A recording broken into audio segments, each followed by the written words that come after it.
마음의 사회, 지은이는 마빈 민스키입니다. 마음에 대한 제대로 된 이론을 구축하려면 적어도 3등급의 시간으로 묶어내야만 한다. 수십억 년 동안 천천히 흐르면서 우리의 뇌가 진화해온 시간, 빠르게 잠깐 동안 지나가는 유년기의 몇 주일 내지는 몇 달, 그리고 그 중간쯤 되는 우리의 생각이 성숙해온 수세기에 걸친 역사의 시간. 물질적으로 보이는 뇌는 어떻게 사유와 같은 영적인 일을 해낼 수 있을까? 이 물음은 과거의 많은 사상가들을 괴롭혔다.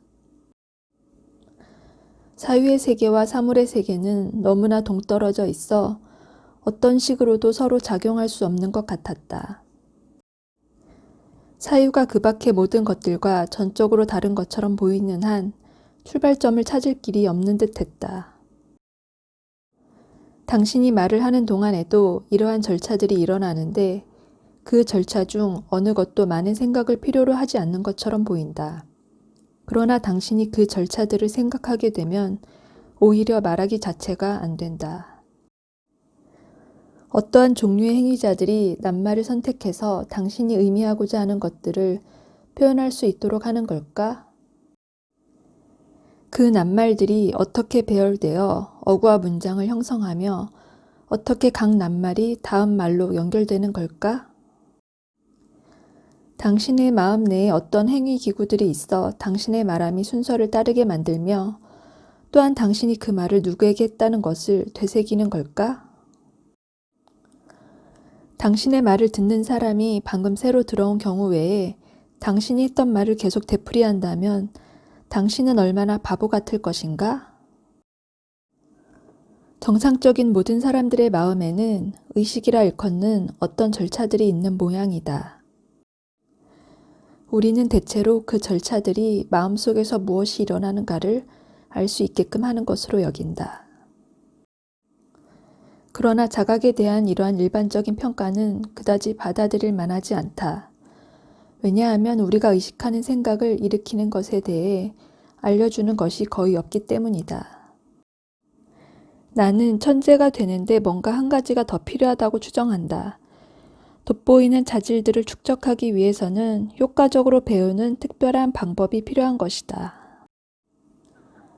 많이 배우는 것으로는 충분치 않다. 배운 것을 잘 다루어야 한다. 거장들을 보면 그들에게는 상위 수준의 전문적이고 특별한 어떤 요령이 있다. 그들은 그것을 통해 배운 것들을 조직하고 적용하는 힘을 발휘한다. 천재적인 일들을 창조해내는 체계들을 산출하는 것은 바로 숨겨져 있는 정신적 조율 방법이다. 마음이 생각하려면 자신의 정신적 상태들을 구성하는 파편들을 갖고서 마법을 부리듯 조작을 해야 한다. 방에서 가구를 재배치하기를 원한다고 해보자. 당신은 가구들을 계속해서 옮기면서 주시한다. 방의 어느 구석에서 다른 구석으로, 그런 뒤 방의 중앙으로 시선을 옮긴다. 또 선반 위에 있는 어떤 물건 위에 조명이 비치게 하면 좋을지 궁리할 것이다. 여러 발상들이 떠오르고 여러 영상들이 떠오르면서 서로를 방해할 것이다.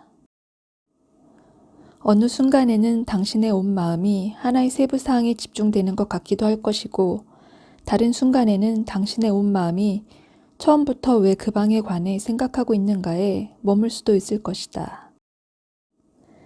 말하거나 생각할 때 마음속에서 이미 활동하고 있는 생각들을 서로 연결하기 위해 우리는 이미 일깨워진 어떤 정신 활동들을 활용하는 데 필요한 대명사 같은 장치들을 활용한다. 이를 위해서는 그러한 정신 상태의 단편들을 붙들어 여기저기로 옮길 수 있는 일시적인 손잡이로 활용할 수 있는 기구를 갖추어야 한다. 나는 그 손잡이들이 언어에서 쓰이는 대명사와 유사한 기능을 한다고 본다. 그러한 유사한 관계를 강조하기 위해 손잡이를 대리행위소라 부르고자 한다.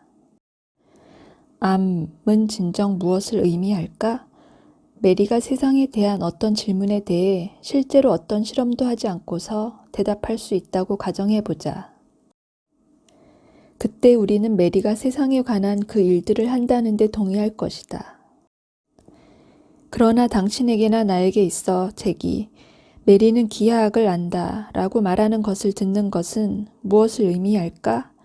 이 말만으로는 메리가 원이 사각형이라고 믿을지도 모른다는 것을 부정할 수는 없을 것이다.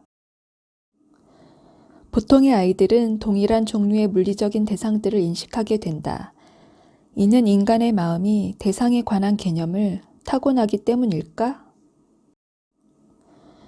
우리들 각자는 어떤 다른 개인들에게 애착을 느끼게 된다. 이것은 사람이라는 개념과 사랑이라는 개념이 우리에게 유전됨을 의미할까? 모든 인간 아이들은 물리적인 것, 소유하는 것, 심리적인 것을 표상하는 사유 영역을 형성한다. 유전자 자체는 그저 함께 연결되어 있는 화합 물질들에 불과한데 어떻게 마음속에 개념을 건립할 수 있단 말인가? 인간 사유의 기원은 무엇일까? 오늘날 우리는 우리 인간과 아주 가까운 친척 종들이 분화되었다는 것을 확신한다. 만약 인간이 처음부터 기억을 관리하는 능력에서 중대한 발전을 이루는 쪽으로 진화했다고 한다면 더 많은 기억으로부터 유리함을 확보할 수 있었을 것이다. 인간의 진화는 특유하게 다음과 같은 다른 방식으로 작동해야만 했다. 우선 더 광범위한 행위 기구들을 관리하는 능력이 향상되었고, 이렇게 더 많은 기구들을 활용할 수 있는 역량들을 갖추게 되자 더 큰 용량의 두뇌를 지니게 된 자들을 선호하는 방향으로 자연택이 이루어진 것이다.